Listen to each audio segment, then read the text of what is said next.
तहरीक इंसाफ का मुमकिना लॉन्ग मार्च वज़ीर दाखिला राना सनाउल्लाह की ज़रिए सदारत अहम इजलास रियासत को किसी गिरोह या मुसल्लह जत्थे के हाथों यरगमाल नहीं होने देंगे। ये कहना है वज़ीर दाखिला का। विफाक पर मुमकिन हमले की सूरत में आइन और कानून की पासदारी की जाएगी। राना सनाउल्लाह की जानिब से ये वाज़ेह किया गया।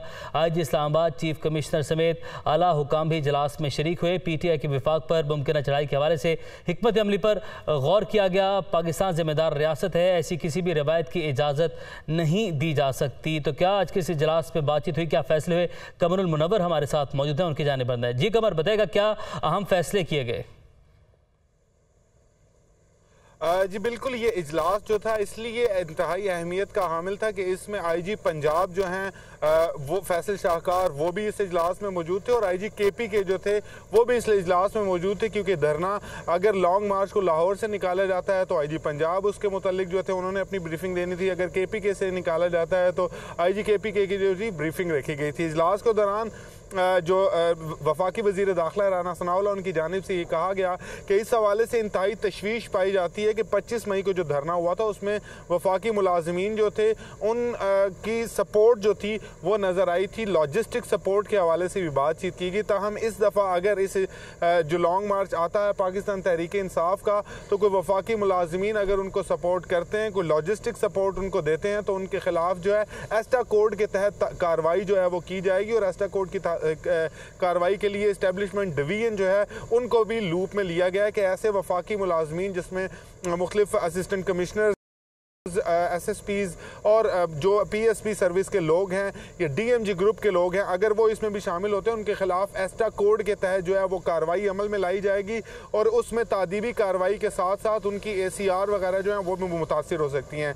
तमाम जितने भी वहाँ पर शुरका मौजूद थे उनको एक ब्रीफिंग दी गई और उसमें ये कहा गया कि लॉन्ग मार्च को रोकने के लिए क्या इकदाम जो है वो किए जाएंगे। और इसमें तमाम सूबों ने अपनी इनपुट जो है वो दी, जिसमें पंजाब KPK की ब्रीफिंग जो थी वो अहम थी। ताहम कश्मीर और गिलगित बल्तिस्तान के IGs जो थे वो भी इस इजलास के दौरान उन्होंने भी अपनी ब्रीफिंग दी और इस हवाले से ये तमाम तरीक़ाकार जो है ये तय पाया कि अगर लॉन्ग मार्च जो है वो निकाला जाता तो उसको रोकने के लिए क्या इकदाम किए जाते हैं। क्या इस्लामाबाद के अंदर लॉन्ग मार्च को दाखिल होने दिया जाएगा या सूबों के अंदर ही उनको रोकने की कोशिश की जाएगी ताकि वो वफाक की तरफ ना बढ़े। क्योंकि और इसमें वाज़े तौर पर वफाकी वज़ीर दाखिला की जानिब से ये कहा गया कि वफाक एक सबसे बड़ी इकाई है।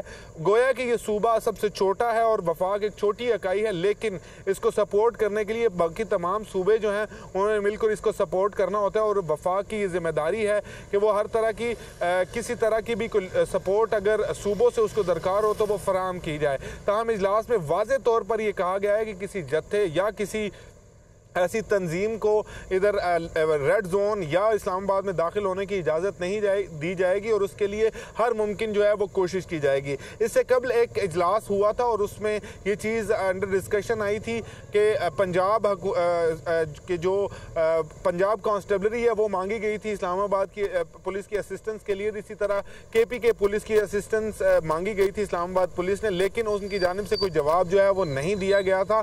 इस हवाले से चीज़ें भी हैं वो सामने आई और दोनों IG साहिबान को वजारत दाखिला के हुकाम की जानिब से ब्रीफिंग दी गई और उसमें यह कहा गया कि चीफ कमिश्नर इस्लामाबाद की जानिब से एक खत लिखा गया था जिसमें यह कहा गया था कि पंजाब पुलिस की नफरी जो है वो लॉन्ग मार्च अगर वफाक की जानिब आता है तो रोकने के लिए दरकार होगी, जिसका कोई जवाब जो है वो नहीं आया। और इसी तरह खैबर पख्तूनख्वा की नफरी है वो भी मांगी गई थी, लेकिन उस हवाले से भी कोई जवाब नहीं है। जिसके बाद सबसे दूर का जो इलाका है सिंध का इलाका, वहाँ से ये नफरी मांगी गई है जिन्होंने यकीन दहानी कराई है कि वो यहाँ पर आएंगे और इस्लामाबाद पुलिस को असिस्ट करेंगे।